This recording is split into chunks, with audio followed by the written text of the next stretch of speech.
Bom dia, geral. O meu nome é Isaías, vulgarmente conhecido por Zaya, e eu venho hoje para uma aula tripla, 3 em 1 hoje, hein? Vou falar sobre artigo 1, numeral 1 e interjeição.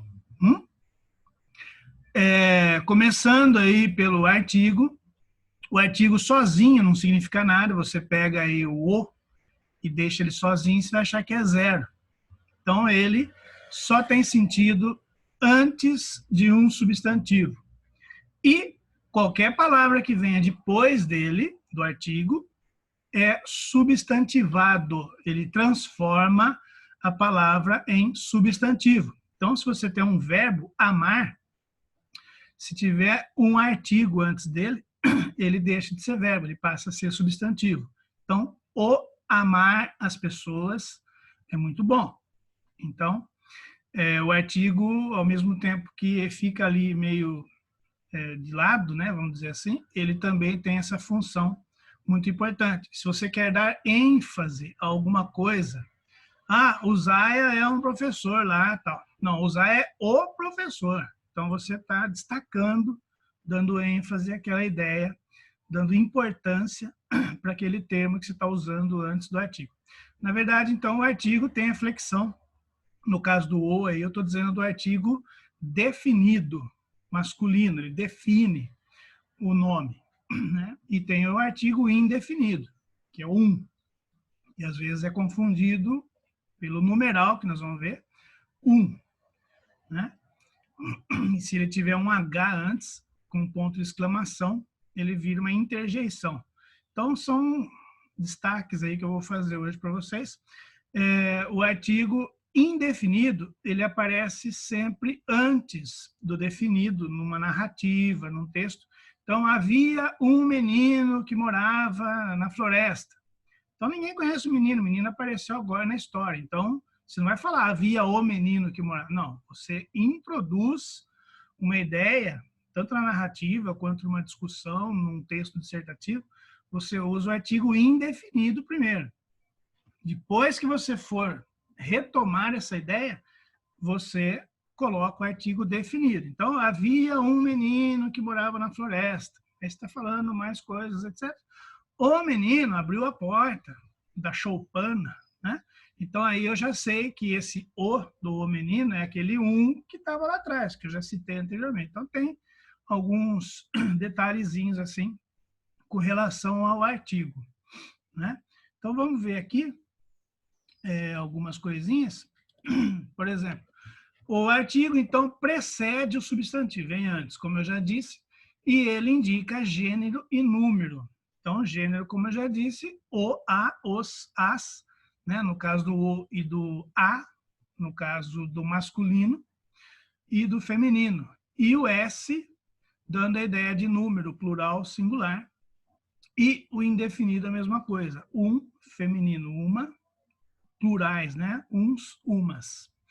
E a substantivação que se dá a partir do uso desse artigo antes de qualquer palavra. Também existe a contração no caso do artigo feminino. No caso do a, como a gente já viu, o artigo a antes do substantivo, obviamente, mas depois de uma preposição a, ocorre aí o fenômeno da crase, que nós já discutimos, e vocês podem ver num outro vídeo aí a situação da crase, do uso, né, desse fenômeno chamado crase.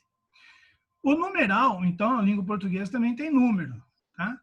O numeral, ele expressa, né, uma quantidade, uma ideia de quantidade, posição ou ordem em uma sequência. Então, você está no 9º ano, você está na primeira série. Então, esse nono, esse primeiro, está indicando a sequência. Você, para chegar no 9º, passou aí pelo 8º, etc. Aí, se está no ensino médio, você vai começar pelo 2º? Não, pelo primeiro. Né? Então, os números arábicos que a gente conhece, eles são chamados de cardinais, tá? De cardeal, cardinal, tá? São os números que a gente conhece aí por 0, 1. Inclusive, o zero não é usado antes de um outro número. Então, se eu tenho o número 1, não tem por que você colocar um zero antes do 1. Você vai marcar lá, né, uma casa, põe o número 1 e um zero antes dele. Ordinal, como eu já disse, né, nono e primeira. Depois eu vou falar um pouquinho sobre a questão aí de capítulos de livro, de papa e tal. Tem uma, né, o dia, tem algumas coisinhas aí as coisinhas que tem a alternância aí entre o cardenal e o ordinal. Fracionário, né? Fração, fratura, divisão. Eu tenho também algumas ideias, né, de fração nos textos. E o multiplicativo, tá? O numeral multiplicativo. Também existe o coletivo.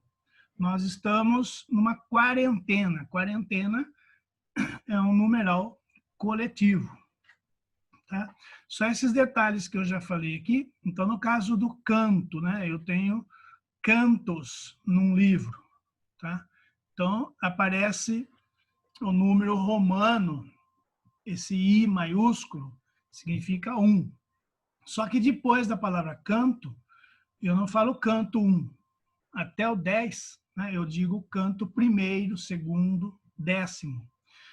Se for o canto X, I, eu vou dizer canto 11 e não mais canto 11º. Ah, por que isso? É uma convenção, tá? Até o 10º eu tenho os números ordinais, tá? Para livro, peças, qualquer coisa que tenha essa sequência e tal, papa, né? Então, também tem no caso do Papa Bento, né? Houve até uma discussão uma vez na televisão, porque o Papa anterior era o João Paulo II. Então, era João Paulo I, o I maiúsculo. Então, não se falava João Paulo II, se falava João Paulo II. Aí apareceu o Bento, o Papa Bento, teve uma repórter que falou, agora temos um Papa, o Papa Bento XVI. Teve problema, né? Por quê? A partir do 10, eu tenho Pio XII, né? Teve um Papa aí que é Pio XII, esse é o Bento XVI, se escreve XVI, mas se diz 16 e não 16º. No caso de leis, aí eu não vou até o 10º, eu vou só até o 9º. Então tem artigo 1º, artigo 9º, parágrafo 10, não é parágrafo 10º, tá? E se o número vier antes do substantivo, ele é dito sempre em ordinal. 10º parágrafo, 5º parágrafo. Tá? São essas coisinhas assim que chamam a atenção um pouquinho quando se trata do numeral. Tá? No caso de datas, em português, não existe dia 1. Tá? Não é dia 1. 1 de novembro. Não, é primeiro. Dia 1º de janeiro, dia 1º de novembro, tal. Dia 2, sim, você não vai falar dia 2º, né? Então, no caso de datas, de dias, o dia 1 é dito dia 1º. Por fim, eu vou falar da interjeição. A interjeição é tratado sempre como a última das classes gramaticais, mas, na verdade, eu tenho a impressão de que ela tenha sido a primeira, porque ela expressa os sentimentos. Você tropeça, né? Você está andando tranquilamente, tropeça. Você vai soltar uma expressão e o que quer que você diga ali, que você fique grunhindo, né?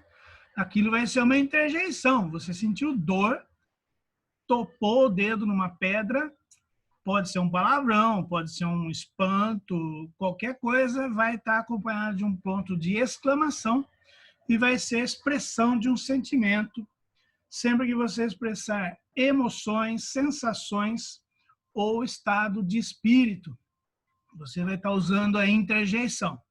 Existem as locuções interjetivas, né? Graças a Deus, né? Então, todas essas expressões que dão a ideia de emoção, aí, de sentimento e tal, são desejos, né?